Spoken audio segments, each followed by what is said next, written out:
Bom, foi-me responsabilizado esse tema aqui. Com certeza, como já foi dito aqui, os irmãos foram muito edificados lá com o tema passado, que foi reforma e avivamento, né? Essa correlação. Era importante essa introdução aí para a gente começar a entender e compreender o restante dos temas, né?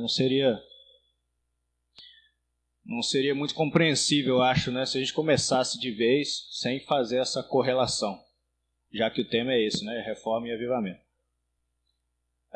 Antes de começarmos, já orei particularmente, mas gostaria de orar com os irmãos para a gente começar então o nosso estudo, tá bom? Vamos orar? Obrigado, meu Deus, por essa noite. Agradeço ao Senhor imensamente por essa oportunidade e pela vida de cada um que está aqui, de todos esses irmãos e jovens que estão acompanhando mais essa noite de palestra. Que teu nome seja glorificado aqui, que a tua palavra seja compreendida. Para a honra e glória do teu nome. Obrigado por essa reforma protestante que aconteceu há 500 anos atrás, da qual o Senhor usou a tua palavra para isso. Em nome de Jesus, oramos. Amém. Sola Escritura. O pessoal estava sugerindo os temas lá, e na verdade foi eles que sugeriram, né? Saiu um tema lá disso, Sola Escritura, e eu me ofereci para falar sobre esse tema, porque esse ano nós comemoramos, né, o pessoal está sabendo aí, os 500 anos da Reforma Protestante, desde que Martinho Lutero foi lá e pregou as famosas 95 teses lá, na porta lá de Catedral de Wittenberg, na Alemanha. Que hoje, nos dias de hoje, está lá, como é que fala? Está lá fixa, lá na porta, lá em relevo, né? Na porta lá Meu irmão mais velho, teve a oportunidade de estar lá e inclusive entrar nessa catedral lá onde o Lutero pregou e ouvir lá um coral, coisa mais linda. Ele gravou lá um coral cantando dentro dessa igreja, uma coisa fenomenal. Isso aconteceu 500 anos atrás e esse tema é interessante porque sola Escritura, latim, né? Ou somente a Bíblia, somente a Escritura. Porque a reforma protestante não aconteceu por causa de Lutero. Aconteceu por causa da palavra de Deus. Certo? Martinho Lutero, como ele mesmo disse, foi somente um instrumento de Deus. E vocês sabem que alemão gosta muito de tomar cerveja, né? E Lutero chegou a dizer uma vez que ele somente lia a Bíblia, escrevia algumas coisas e tomava cerveja. E que Deus fez o resto, né? Então ele tinha consciência de que a responsabilidade não era dele. Ele somente foi um instrumento de Deus. E também isso foi um processo, né? Geralmente as pessoas pensam, Lutero leu lá Romanos 1,17, deu um bingo, aí ele revolucionou. Não, foi todo um processo que aconteceu até culminar ali em 1517 e depois também um processo de amadurecimento na vida dele.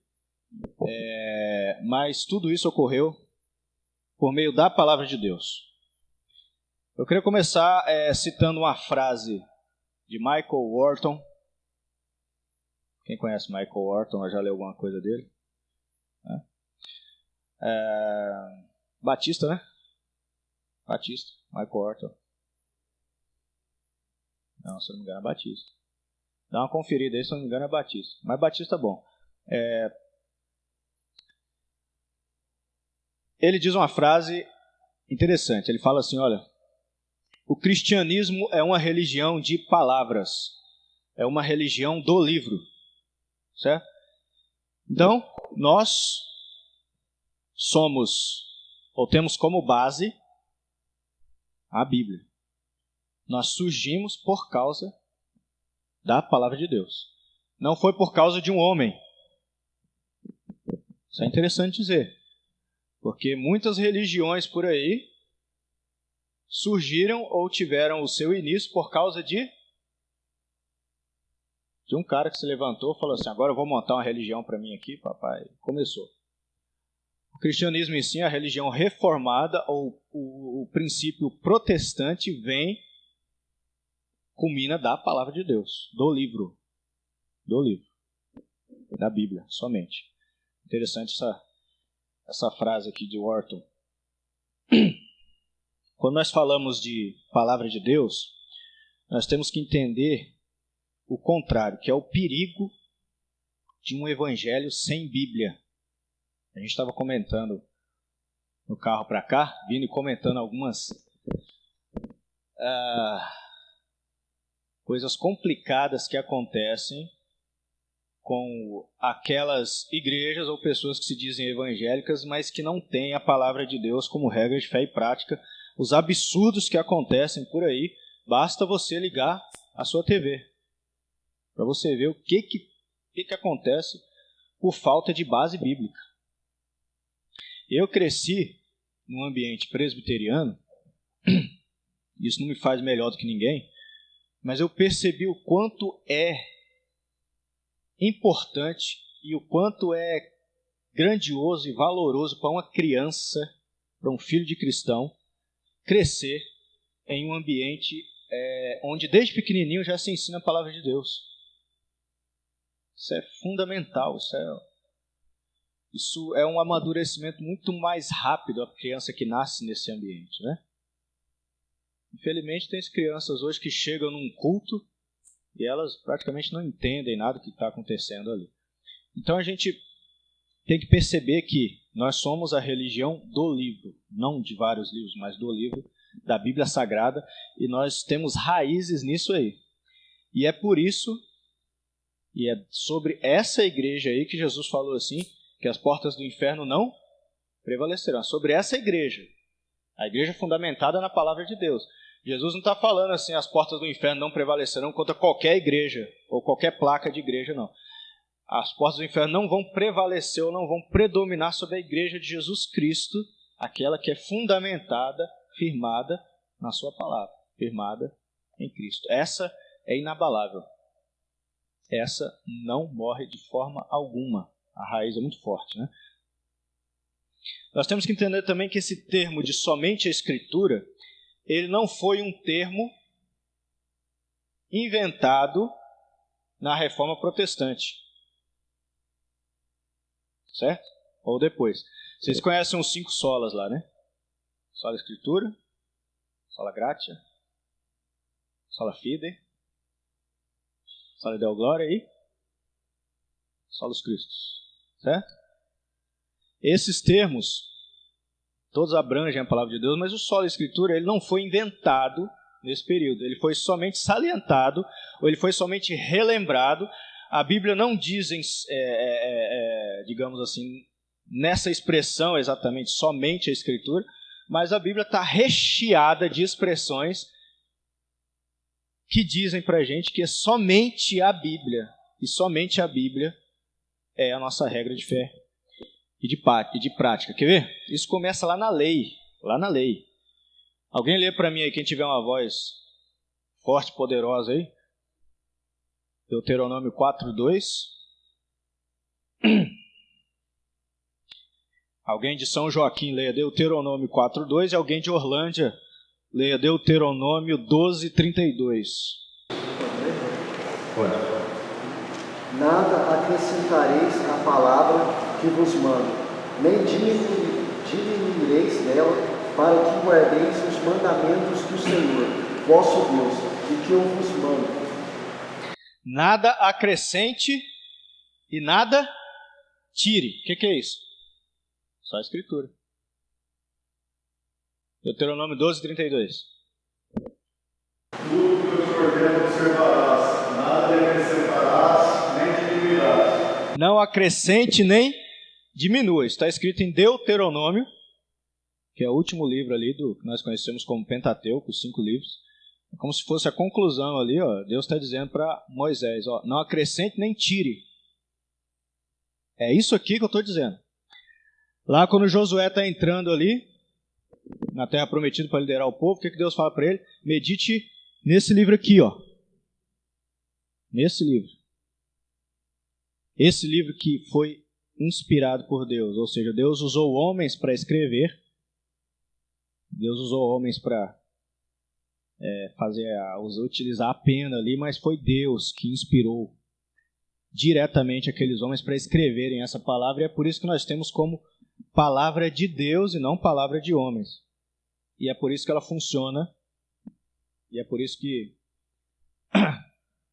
o autor aos Hebreus diz lá, né, que é o livro que a gente vai estudar amanhã de manhã, a palavra de Deus é mais penetrante do que uma espada de 2 gumes, ela discerne.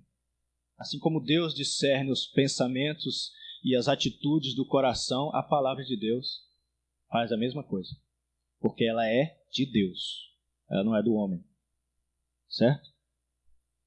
Não sei se alguém aqui já leu um livretinho que se chama Sozinha.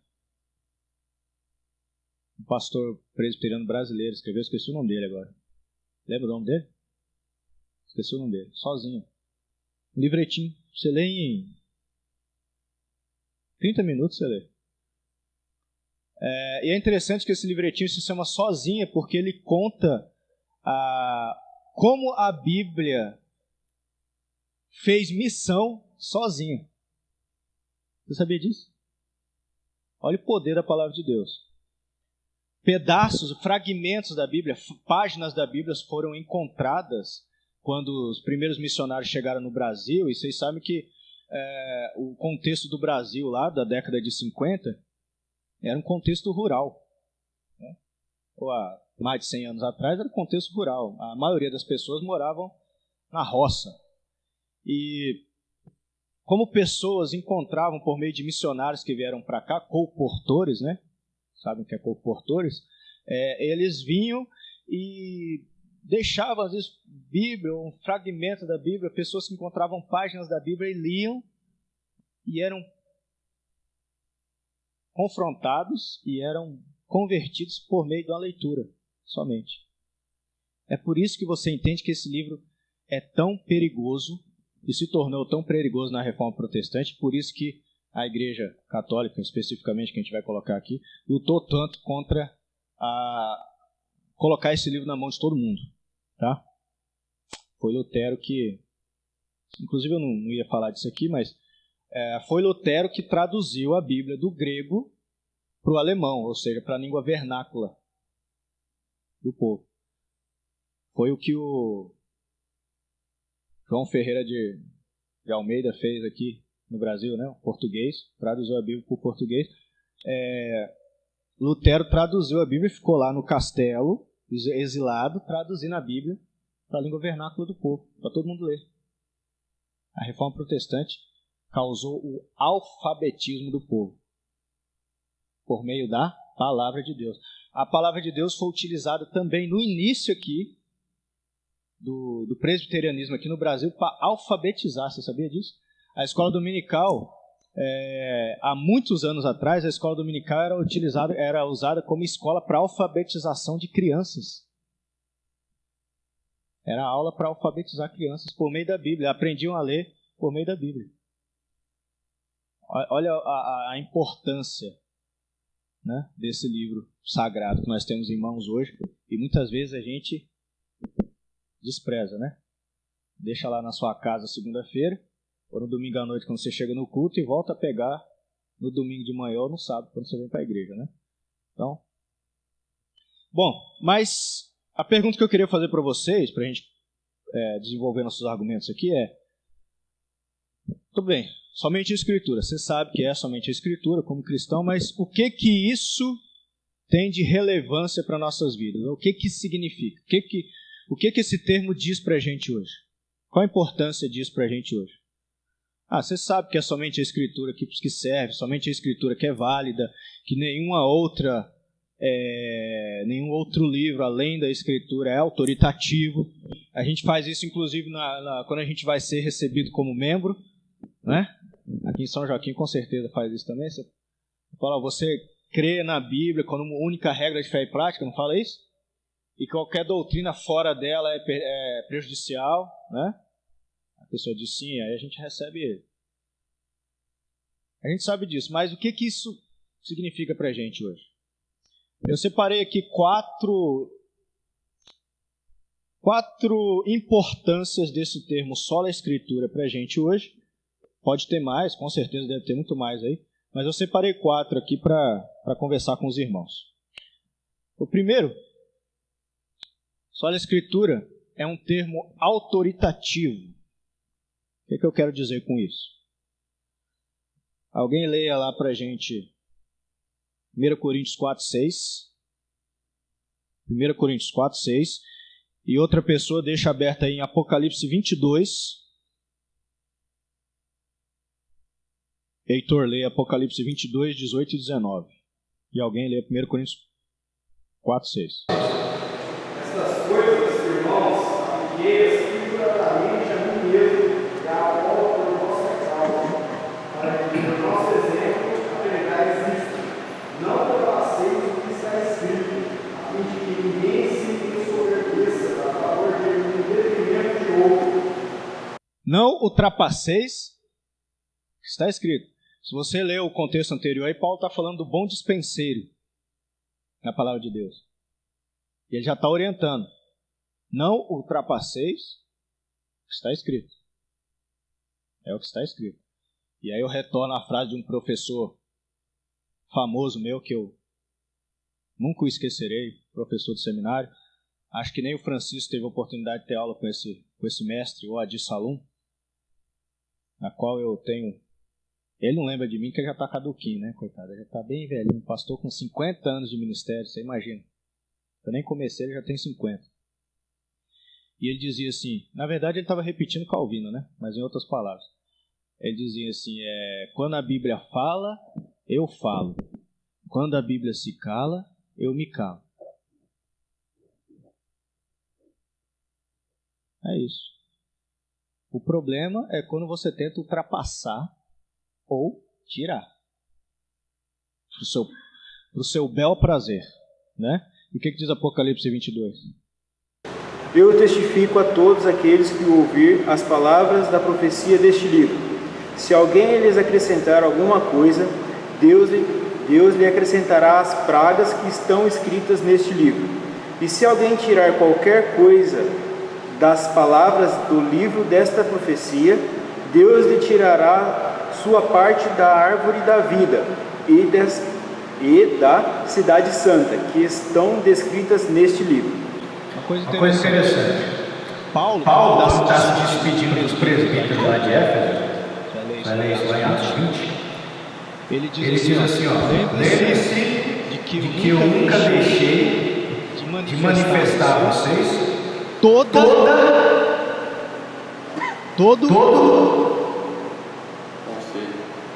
conselho de Deus todo.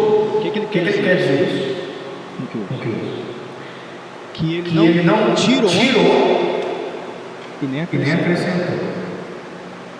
Mas ele falou tudo o que tinha que falar. Doa quem doer.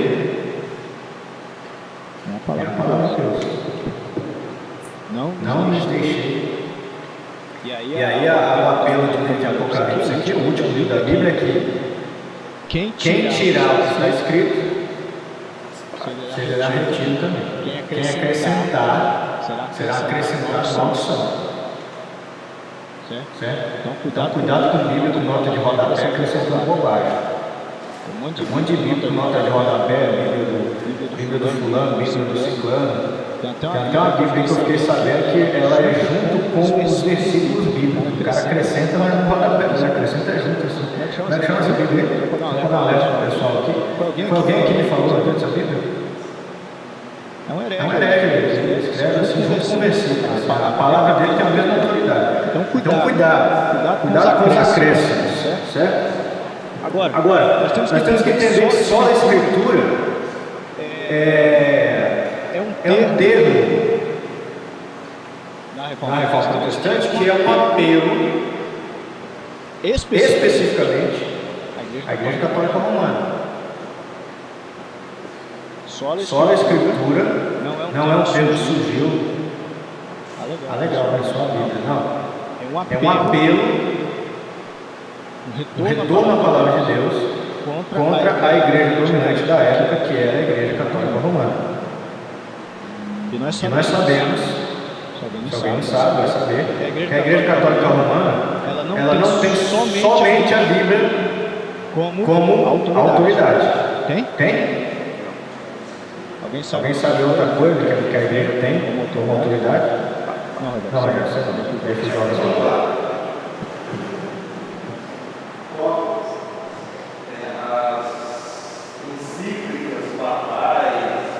Em outras palavras, tudo isso aí que vocês falaram, mas em outras palavras, é a tradição. A igreja católica, desde aquela época lá, ela crê que a Bíblia e a tradição andam juntas. E elas têm a mesma autoridade. Mesma autoridade. E outra coisa, eles chegam até a colocar a tradição acima da Bíblia, porque a Bíblia, o que está escrito na Bíblia, tem que passar pela peneira da igreja para que então possa ser algo autoritativo. Certo? Então você não pode interpretar a Bíblia por você mesmo, se a igreja não disser o que está certo e o que está errado. Foi contra isso que a Reforma Protestante veio clamando somente para a volta para a Bíblia, ou somente a Escritura.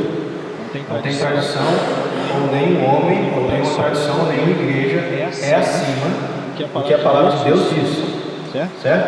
Mas infelizmente, hoje em dia, não somente a Igreja Católica tem esse rito milenar, ou essa crença milenar, mas tem outros tipos de movimentos que estão implementando tradições juntamente com a Bíblia, ou até homens com a mesma autoridade ou autoridades superiores à Bíblia. Vocês conhecem, não conhecem? Teve um cara aí que foi para a televisão esses dias, não vou dizer que o nome dele é de Macedo. Aí ele falou o quê? Criticou lá João 2. Deu João 2 lá, falou assim que está errado. Mas já se viu. Está errado. O que Jesus foi fazer milagre aqui, de vinho aqui? Transformar água em vinho. Que proveito tem isso? Nada. Está errado. E quantos outros aí líderes se levantam contrariando a palavra de Deus e interpretando erroneamente a palavra de Deus e se colocando como autoridade sobre a palavra de Deus, e o povo está engolindo e está indo atrás? Quantos vocês conhecem? E por que isso acontece? Porque a palavra de Deus, assim como era feito no século XVI, como era colocado na mão do povo, esses líderes estão tirando a Bíblia da mão do povo de novo, e eles estão se tornando autoridades para a vida deles. Então não é somente a Igreja Católica que faz isso, não. Se você conhece uma igreja, se você vai visitar uma igreja da qual a Bíblia não está na mão do povo, ou da qual essa igreja não estuda a Bíblia com o povo, com a igreja que está ali. Tome cuidado. Há um sério risco dessa igreja estar seguindo um homem e não a palavra de Deus. Aí o cara sobe lá do culto e fala um monte de asneira que ele quer e todo mundo diz amém. Todo mundo vai no embalo, nem sabe por que está dizendo amém, mas diz amém porque todo mundo falou, o cara do meu lado falou, o cara falou e todo mundo falou amém. Mas ele está afirmando que aquela pessoa lá na frente tem autoridade, não a palavra de Deus. Agora não somente igrejas pentecostais aí, ou católicos que conhecem isso, mas eu estive pensando comigo aqui, as igrejas reformadas também correm o risco de não terem somente a Escritura como palavra de Deus. Você sabe onde está esse risco? Igreja presbiteriana, por exemplo. Vou citar um exemplo. O ser humano tende muito a exaltar pessoas. E um dia desse eu conversando com um pastorzinho, quando eu falo pastorzinho, eu falo pastorzinho. Vai no outro sentido também. E aí ele falou, não, porque a Bíblia diz isso. Mas o Augusto Nicodemos diz. Mas peraí. Você está da Bíblia ou Augusto Nicodemos? Está gravando isso aí lá pela internet, esse negócio? Ainda bem que não sai o nome dele, né? Essa parte aí você corta. Achar ruim também, acho que ele vai ver isso aí, vai tudo bem. Cai na mão dele. Mas a questão é a seguinte: quem é a autoridade? A Bíblia ou o teólogo? Bíblia?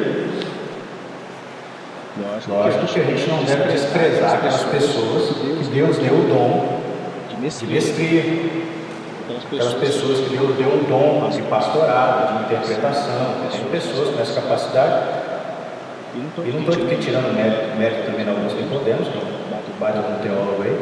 Mas a questão é a seguinte: nós corremos esse risco também quando olhamos personalidades e aquela pessoa vira o nosso Papa.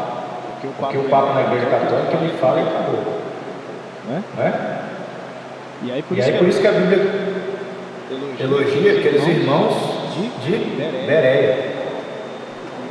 Os de Bereia eram elogiados lá em Atos. Por quê?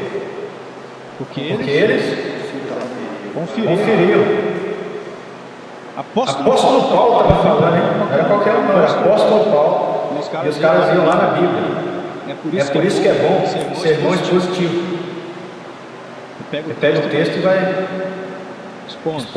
Tem vários conceitos para sermão expositivo, mas essa questão de você expor o texto todo, né?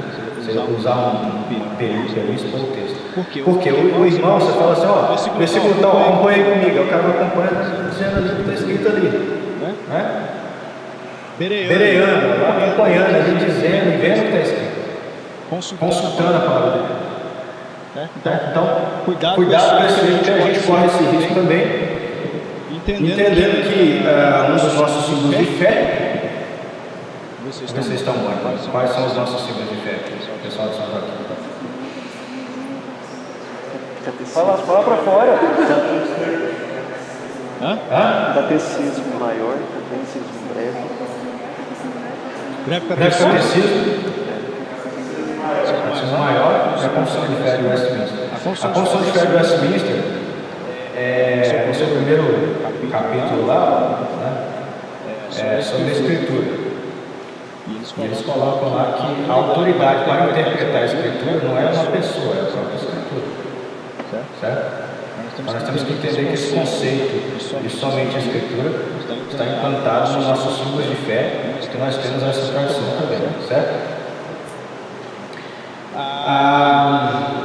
Algumas das tradições, eu vou citar aqui algumas das tradições que a Igreja Romana, na época e até hoje, colocava como interpretação da Igreja e que deveria ser aceito por todos, ou seja, em pé de igualdade com a Bíblia. Por exemplo, essa questão da Imaculada Maria, ou seja, Maria não era uma mulher como qualquer um de nós aqui, como das mulheres, ela não era como qualquer mulher, ela era uma mulher santa, ou seja, sem pecado. Da onde a Igreja tirou essa concepção? Não sei, mas eles falaram que é assim e anátema quem achar que é errado, certo? Não somente que ela é interessante a gente saber isso aqui, porque olha os perigos que surgem quando a palavra de Deus ela não é levada a sério, ela não é interpretada com todo cuidado. Ela é também a corredentora. Ou seja, não não é somente Cristo que que salva, salva, ou que faz a mediação. Tem nós, Cristo, Deus, né? A mediação, digamos, em ordem, né?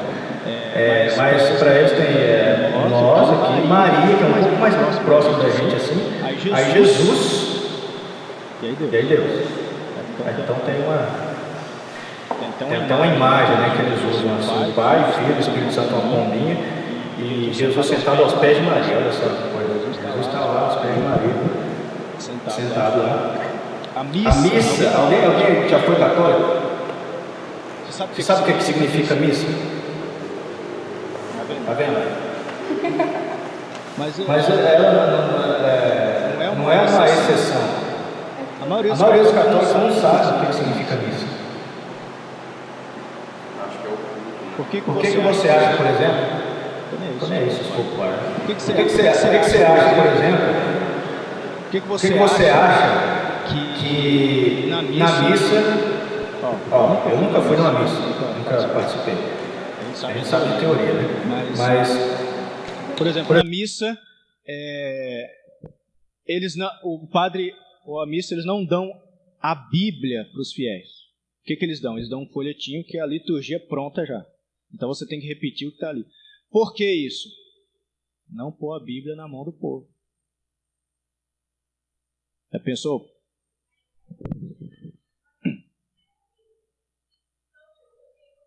Não leva. Entre aspas, a igreja se abriu, mas ainda a Bíblia não está na mão do povo. Eles não incentivam, eles não te proíbem, não proíbem o católico de ler, mas não incentivam. Então você pega o folhetinho lá, lê a missa tudinho que está ali, vai para sua casa feliz, achando que você pagou seus votos ali, e que Deus te aceitou, e está tudo certo. Agora, o que é a missa? É um novo sacrifício de Cristo. É por isso que em toda a missa tem a Eucaristia. Correto?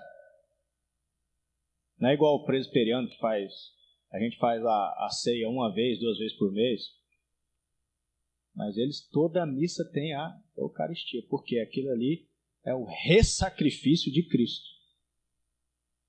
Quando comia aquela hóstia, por isso que você não pode mastigar. Eu conheço um monte de católico que fala assim, eu mastigo, não estou nem aí não. Mas coloca a hóstia assim fininha, que é para você não mastigar, ela dissolve, né, na língua. E o vinho, a taça ali, você não toma, não é? Só o sacerdote. Vezes que só molha a hóstia no vinho, depende, se o bispo está aí tem que molhar a hóstia, senão não. É molha igual pão, você vai comer pão, molha no... Entendeu? Então, essas são coisas que foram criadas. Agora, por que essa especificamente? Por causa da interpretação errada de que Cristo falou assim, isto o pão é meu corpo, isso aqui o vinho é meu sangue. Então, eles levaram isso no contexto literal. Inclusive, Lutero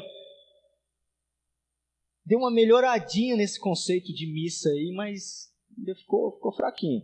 Aí veio um cara bom depois, chamado João Calvino, e fez um negócio que arrebentou tudo, né?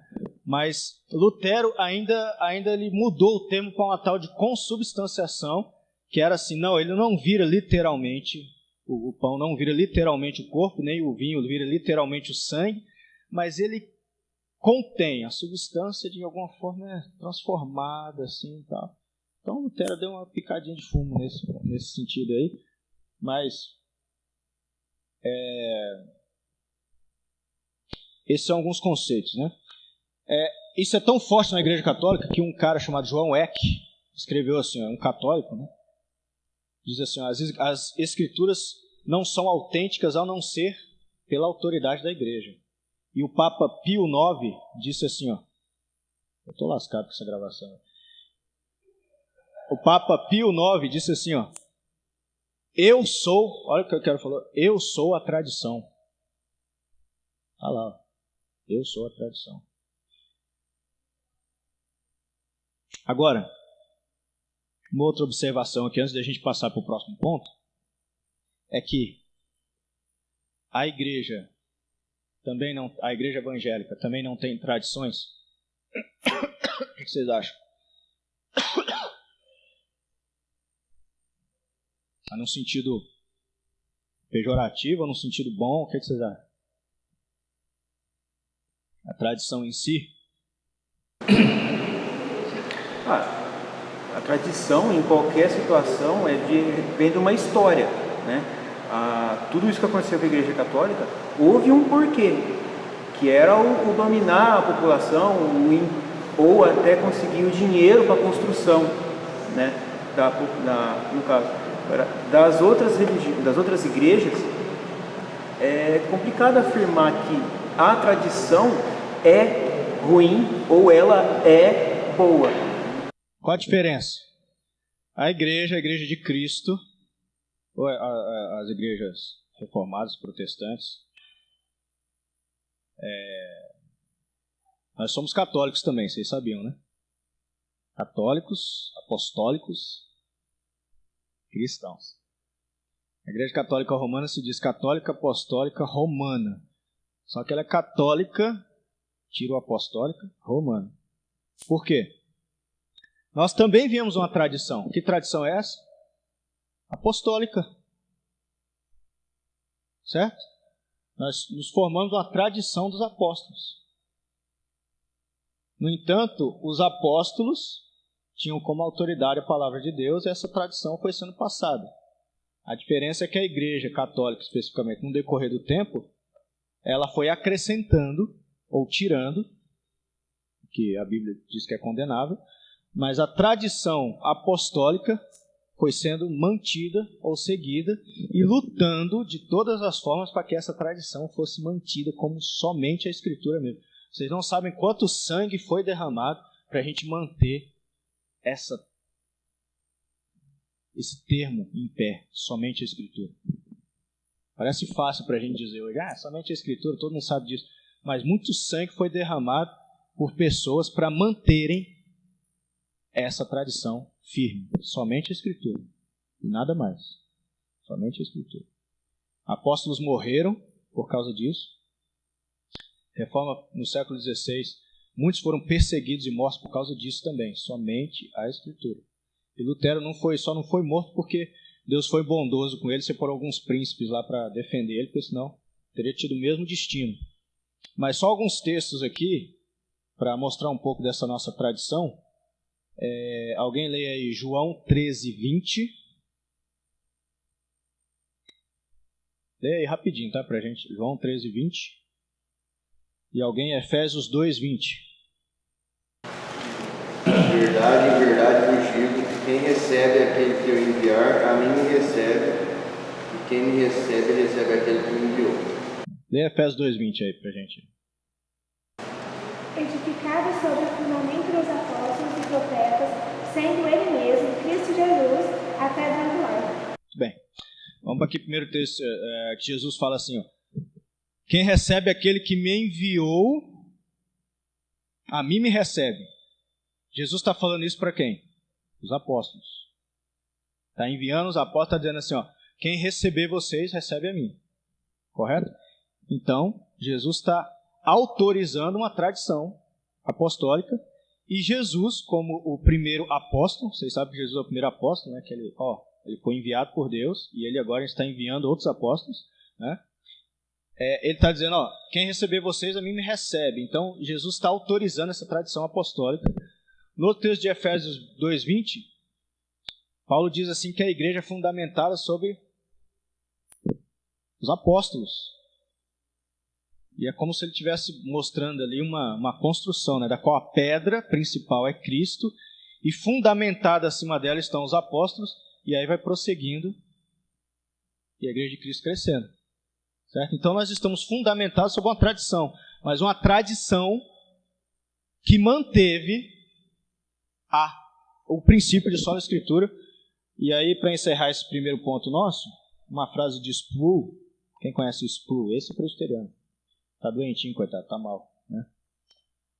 Ele diz assim, ó, a igreja não estabeleceu o cânon, mas o reconheceu e se submeteu a ele. Então, a diferença que aconteceu na história protestante é que a gente, ao invés de acrescentar ou tirar, foi reconhecendo a Escritura. Não somente dizendo assim, ela está certa, ou lendo e dizendo com a autoridade que ela está certa, mas mantendo o que a Escritura diz durante a história. Certo? Autoritativo, palavra de Deus. Segundo ponto, sola Escritura significa um termo apologético.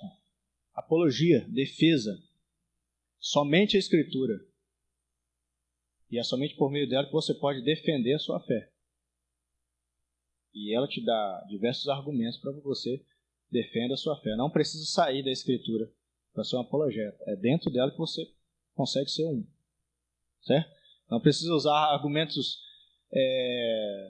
científicos, não precisa usar argumentos extra-Escritura, mas é somente pela Escritura e por meio dela que você tem uma gama de argumentos para defender a sua fé.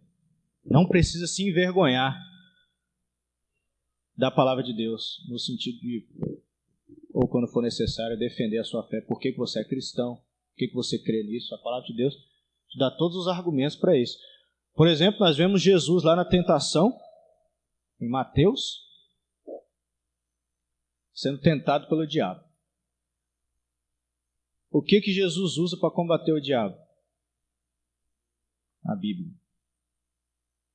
Jesus podia usar outras coisas? Podia. Podia falar ao diabo, está amarrado, sai daqui. Ou senão ele podia falar assim, ó, Satanás, eu sou filho de Deus, eu vou descer fogo na sua cabeça aqui, sai fora daqui, não me enche as paciências. Jesus podia fazer, podia mandar uma legião de anjos descer ali, ó, tira esse capeta daqui que está me enchendo o saco. Podia? Podia. Jesus podia falar assim, ô diabo, fala com a minha mão aqui, velho. Podia. Mas o que ele fez? O diabo chegava e ele, ó, está escrito. O diabo vinha de... O diabo é bom de Bíblia, viu? Fica esperto, não. Até o diabo conhece a Bíblia. E o diabo citando a Bíblia, ó, Jesus, então, já que você está citando a Bíblia, faz isso, porque lá na Bíblia, no Salmo, lá está escrito, aos teus anjos dará ordem a teu respeito para que te guardem, papá, ó. Aí Jesus, pá, a Bíblia nele de novo, está escrito. E é interessante que o diabo pega a Bíblia sempre fora do contexto, né? Ele é bom de descontextualizar os versículos bíblicos. Assim. Então, esse negócio de pegar versículo fora do contexto para montar doutrinas ou igrejas é coisa do... né? Então, tudo bem. Aí Jesus fala, está escrito. A Bíblia, a palavra de Deus. Ou seja, a exemplo de Cristo, sempre que você quiser defender a sua fé, você pode usar isso. Está escrito. Mas para você usar o termo está escrito, você tem que saber o que está escrito. Certo? Não, ó. A Bíblia não diz isso não, meu irmão. Está escrito lá assim, assim, assim. Não, porque eu sou apóstolo. Não. Apóstolo, não existe apóstolo hoje não. Tem isso não. Não, eu sou bispo, eu tenho autoridade. Não, bispo na Bíblia não tem esse sentido não. Não, não, não. E aí, enfim, tem diversos argumentos. Por isso que é preciso conhecer a sua Bíblia. E é interessante aqui, porque a Bíblia nos mostra também que, às vezes, a defesa do Evangelho, ou a apologia, ela pode causar divisão, inclusive dentro da igreja. Mas é uma divisão boa. Sabia disso? E eu vou explicar isso melhor depois, para você não achar que a gente está pedindo para você dividir alguma coisa aqui, certo? Mas leia lá, 1 Coríntios 11, 19.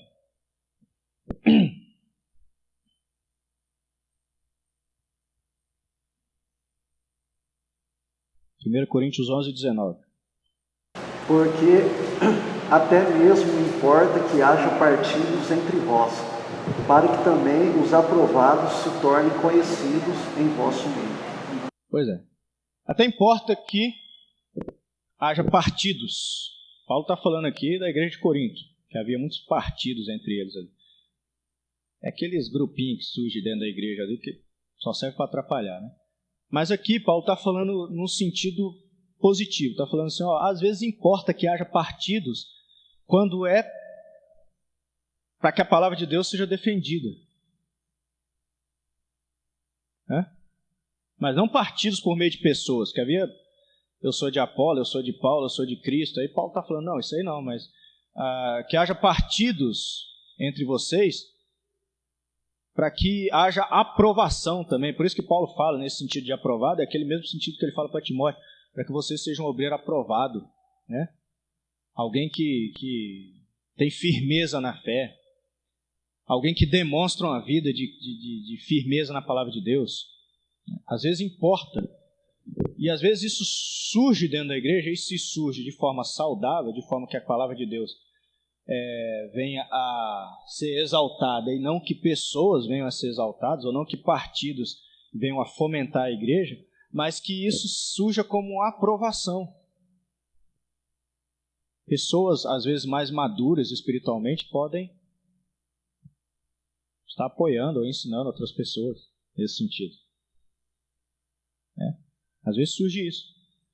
Mas estou dizendo isso por quê? Porque a igreja romana, ela crê que o partido em si, ou a divisão, ela é prova de uma igreja que não é verdadeira.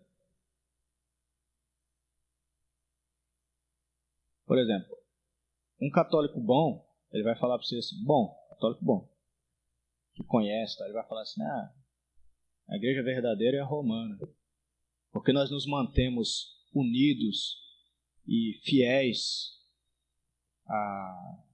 ao Papa até hoje. Não há partidos na igreja. Mas vocês evangélicos aí, vocês cada um tem uma denominação, presbiteriano renovado, presbiteriano não sei da onde, presbiteriano dependente, presbiteriano do Palmeiras, do Corinthians e tal, diversos presbiterianos aí. Esse é o argumento, mas por quê? O argumento romano é que a prova de que a igreja romana é a igreja fiel é que ela se constitui unida desde Nero, desde Constantino, quando ela foi se instituindo como religião do Estado.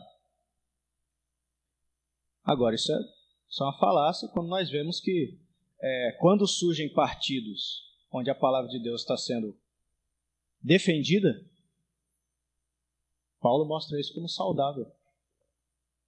Não é você tirar grupinho da igreja, inclusive, que a gente conhece muito nos contextos, inclusive, infelizmente, no meio presbiteriano acontece essas coisas. O pastorzinho pega grupinho da simpatia dele ali, forma uma panelinha, sai da igreja, sai dividindo igreja, pessoas dividindo igreja, não porque ele quer defender a palavra de Deus, mas porque ele está puxando a coisa para o lado dele, porque ele discordou de não gosta da cara do outro lá e forma diversas denominações. Você vai ver que as diversas igrejas que se formam hoje em dia aí é tudo partido, divisões por bobagens e não pela defesa em si da palavra de Deus. Há uns caras que eu gosto de ler bastante que se chamam os puritanos. E os puritanos, eles tiveram esse apelido, inclusive, então um apelido jocoso, assim, é mais ou menos como se fosse o apelido de cristãos, né? Você sabe que cristãos é um apelido que foi dado para a gente lá em Antioquia. Por quê? Porque eles olharam para aqueles caras e falaram, esses caras tentam imitar Cristo, então vamos chamar de cristãos. É um termo meio que pejorativo. Então, mais ou menos isso aconteceu com os puritanos. Por quê? Os puritanos queriam purificar a igreja da Inglaterra. Tinham várias questões que eles discordavam na igreja ali, e eles queriam purificar. Então, eles separaram-se da igreja com o objetivo de voltar aos princípios da palavra de Deus. Por isso foram chamados assim. Foi formado, então, esse grupo, que não era bem a intenção deles formar um grupo chamado puritanos, mas eles acabaram que foram sendo chamados assim e a história prosseguiu dessa forma. Então, um tipo de divisão saudável. Nós conhecemos como uma divisão que veio por meio de uma apologia, de uma defesa da fé.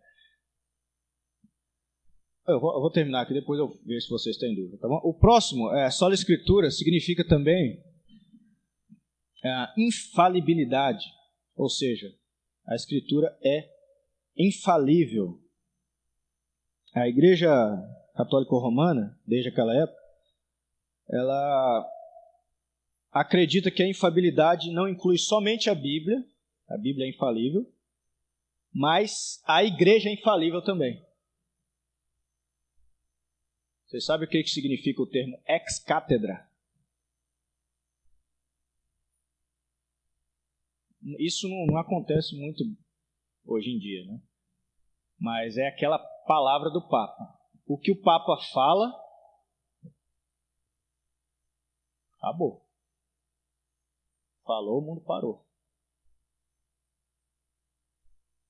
Então, a autoridade da palavra do Papa, ou seja, a infalibilidade do que o Papa fala, tem a mesma autoridade da Bíblia, ou até mais. Certo? Hoje em dia, o Papa é mais uma figura política, né? Mas na época da Reforma Protestante, século XVI em diante ali, havia muito isso mesmo, né? Os escritos, o que o Papa escrevia, ou o que ele promulgava, era infalível. O Papa não pode errar. Tudo que ele diz é correto. Padre até erra. Arcebispo até erra. Mas o Papa não erra não. Então o Papa Chiquinho lá, ó, falou. Gente boa, cara legal, gente, né? O povo acredita que o que ele fala está falado.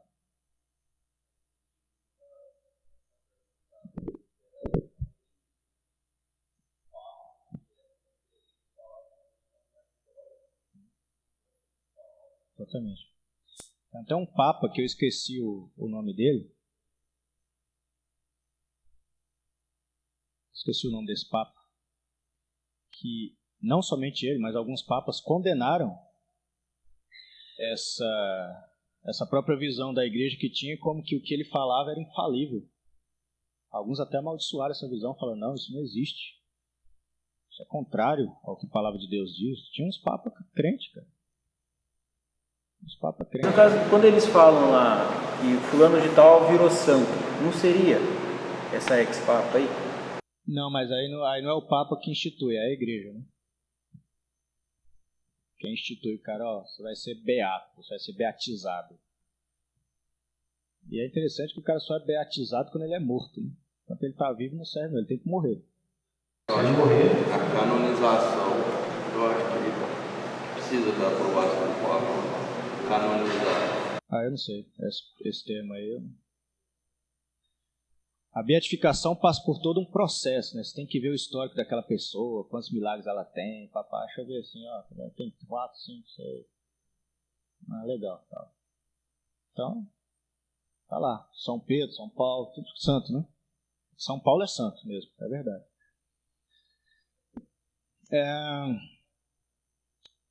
Há essa diferença também, né? Que quando a Igreja Católica fala de igreja, ela não está falando dos membros comuns, não. Está falando do clero. Ela diz que a igreja tem autoridade igual à Escritura, ela está falando do clero. Então não mudou nada. Do século XVI para cá não mudou nada. A igreja, o membro, o coitadinho, o católico que senta ali para celebrar a missa, não é a igreja não. A igreja para eles é o clero.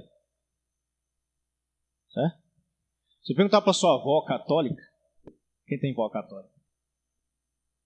Pergunta para sua avó lá como é que o padre celebrava a missa anteriormente.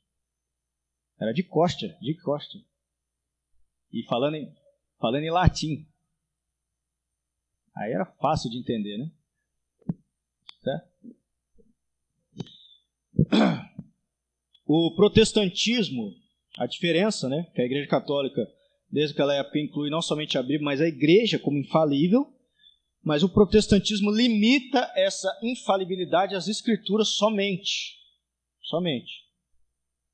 Somente as Escrituras são infalíveis. Infalíveis. Ou seja, as Escrituras não erram. Digamos que há um lado bom e um lado ruim, tanto do lado católico como do lado protestante.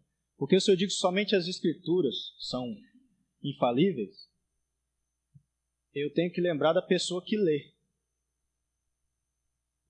Porque se um cara lê a Escritura e interpretar errado, a Escritura se torna infalível? Não. Por outro lado, a igreja diz que tem que passar por essa peneira da Igreja Católica para poder se tornar infalível. Em certa forma, eles têm razão quando se fala da Igreja verdadeira de Cristo, que lê, interpreta corretamente e transmite. Por isso que é importante o estudo. Principalmente pastor, estudar. Tem que estudar, ué. Como é que você faz? Estou discipulando um cara aí que é agnóstico. Vou falar o nome dele, não, senão dá problema. Senão ele foge de mim. Né? Até agora ele não sabe que é discipulado, mas é um discipulado. Eu falei para ele que é um bate-papo. É um bate-papo, cara. Não é um discipulado, não. E aí, cara, tá lá falando, ele fala, nossa, cara, mas como é que você sabe, assim, tanto sobre a Bíblia se você... Os pastores geralmente não é assim, é só meter a mão na cabeça e ordenar o cara. Não, eu falei, não é assim não. Estudar. Para arquitetura você tem que estudar. Para ser médico você tem que estudar. Ainda sai médico ruim, né? Agora para ser pastor não, você põe a mão e vai, irmão. Vai pela fé aí.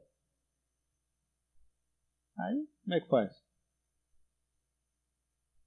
Aí a Escritura não se torna infalível.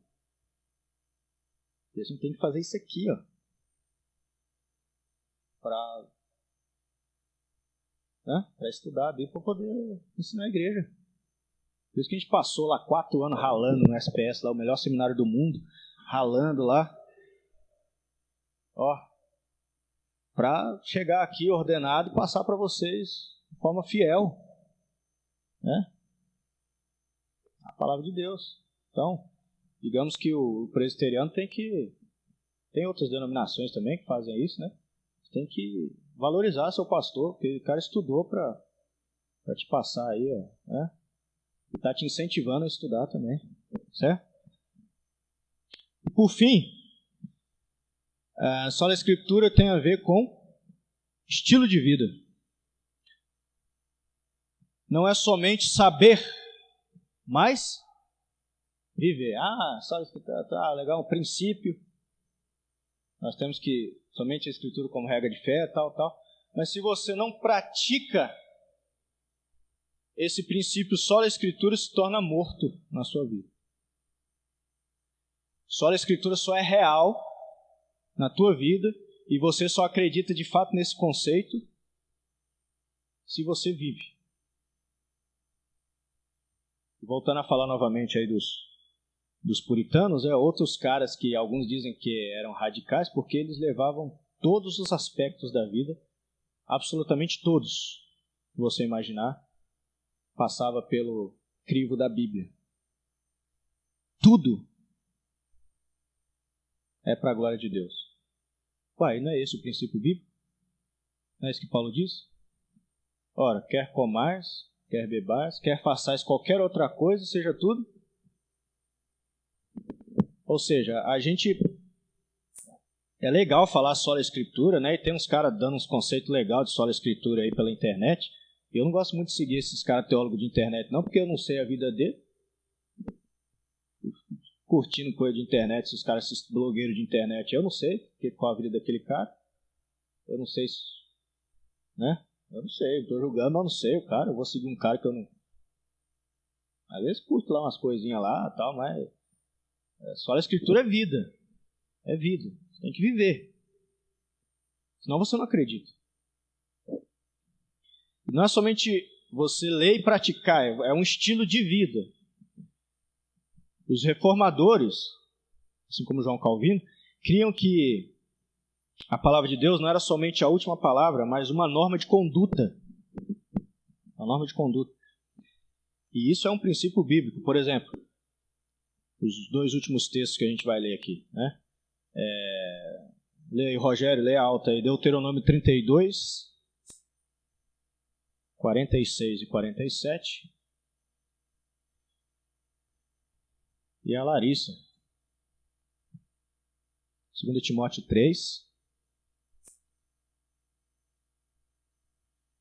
12.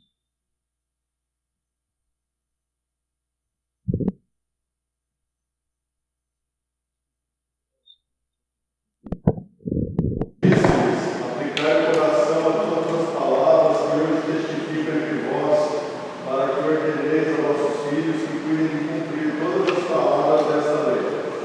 Porque essa palavra não é para vós outros coisa vã, antes é a vossa vida. E por essa mesma palavra prolongareis os dias na terra, a qual passando o Jordão ides para possuir. Antes é a vossa vida. Não é somente uma palavra escrita, eu tenho que viver por ela. Isso também tem eu entendo o sentido de viver pela fé. Viver pela fé não é viver aí boiando, né? Eu estou pela fé. Não, é viver a palavra de Deus. 2 Timóteo 3, 12 em diante. Vai lendo aí para nós, Léo. Ora, todos quantos querem viver piedosamente em Cristo Jesus serão perseguidos, mas os homens perversos e impostores irão de mal a pior, enganando e sendo enganados. Pode continuar. Tu, porém, permanece naquilo que aprendeste e que foste empenhado, sabendo de quem aprendeste, e que desde a infância sabes das sagradas letras que podem tornar-te sábio para a salvação pela fé em Cristo Jesus. Toda a Escritura é inspirada por Deus e útil para o ensino, para a repreensão, para a correção, para a edificação da justiça, a fim de que o homem de Deus seja perfeito e perfeitamente habilitado para toda boa obra. Muito bem. Conjuro-te.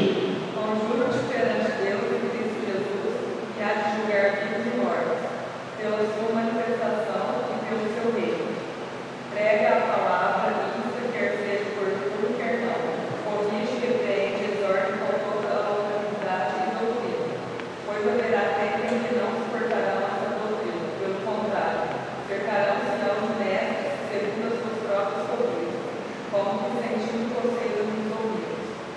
Se recusarão a dar ouvidos à verdade, entregando-se às fábulas. Tu, porém, se sóbrio em todas as coisas, suporta as aflições, faz o trabalho do evangelista, cumpre cabalmente o teu ministério. Muito bem. Queria só destacar o verso 16 aqui. Toda a Escritura é inspirada por Deus, útil para o ensino, para a repreensão, para a correção e para a educação na justiça. Tá bom? A palavra de Deus, ela é pedagógica. Tá bom? A fim de que todo homem de Deus seja perfeito, perfeitamente habilitado para toda boa obra. Então, o verdadeiro homem de Deus, ou mulher de Deus que crê e pratica a Escritura, ele está cada vez mais crescendo, não somente em entendimento, mas as suas atitudes estão mudando. Ele está se tornando uma pessoa diferente. É isso que a gente vê com aqueles que são ensinados na palavra de Deus, que são discipulados de fato, né? Você percebe mudança na vida. A pessoa sabe tudo de Bíblia, mas a vida não mudou, tem uma coisa errada, né? O cara sabe versículo de cor, mas a vida não muda. Tem aqueles caras que aparecem na igreja às vezes pedindo as coisas, e aí senta, aí você vai conversar com os caras sabem versículo de cor, né? Lá, a Bíblia diz isso. Não, mas parece que você não está praticando, não, porque senão você não está vendo essa situação, né? A Bíblia é vida, a palavra de Deus é estilo de vida, não é somente o que eu creio, mas o que eu vivo. E é nessa passagem de Timóteo especificamente, Paulo foi mestre de Timóteo durante muito tempo, a segunda carta é a última carta dele, né? Mas é como se Paulo estivesse dizendo assim, ó Timóteo, o teu mestre a partir de agora, que eu não vou estar vivo, é a palavra de Deus. Ela vai te orientar, ela vai te corrigir, ela vai te falar tudo que você deve fazer. A palavra de Deus, teu mestre. Certo? Da minha parte, era isso. Eu queria deixar aberto aí, se alguém tiver alguma colocação, pergunta aí, alguma coisa, para a gente já concluir.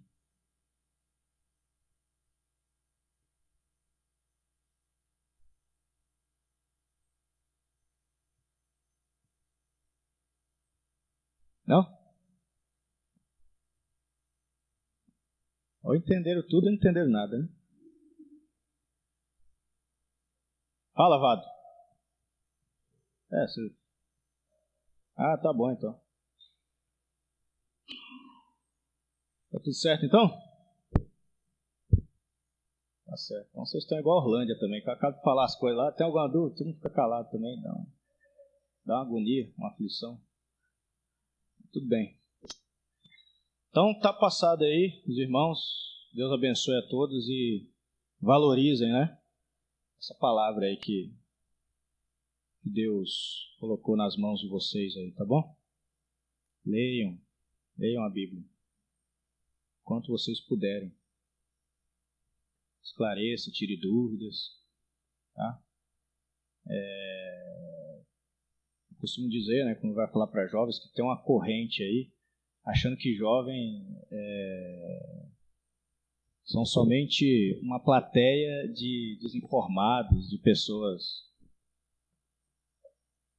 uma plateia de crianças que precisam ser descontraídas somente, né? Então chama um pastor lá com um estilo de cabelo diferente, né? Faz umas palhaçadas lá em cima do púlpito, aí, o pastor de jovem é esse cara aí, não. Então tá tendo esse conceito, né, de que pastor de jovem tem que ser um palhaço. Tem que ser um cara que não ensina, mas um cara que descontrai. Subir no púlpito vestido de chapolim colorado, essas coisas tudo aí. Então, não precisa de nada disso.